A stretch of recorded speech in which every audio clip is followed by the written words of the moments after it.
Nuk ka trotuar dhe kalimtarët, udhëtarët janë të rrezikuar edhe nga objekti për shkak se mundet me u shem.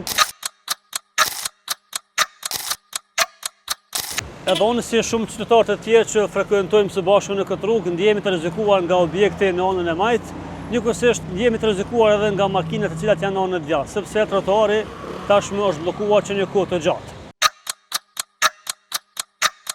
Objekti pranë meje është një pronë private ku deri më tani sipas informacioneve të RTI-s, personin në fjalë ka kërkuar nga komuna që t'ia jap mundësinë ta rënojë dhe të bëjë investim, por që komuna nuk e ka lejuar pasi që është nën trashëgiminë kulturore. Ajo që e bën lajm këtë rast është sepse nuk ka trotuar dhe kalimtarët, udhëtarët janë të rrezikuar edhe nga objekti për shkak se mundet me u shem, edhe nga skelet, po ashtu edhe nga veturat. Alternativa më e mirë që mos më ndjej rrezikum nga veturat edhe nga shembja e objektit është me kalu tek kjo pjesë, por që del më gat.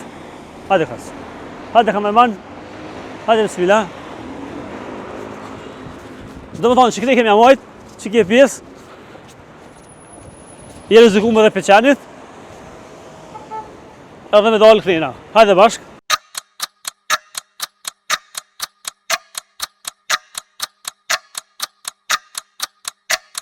Sa afër është atë me kalu rrugën, por për mundje sigurt duhet me kalu këtë pjesën tjetër.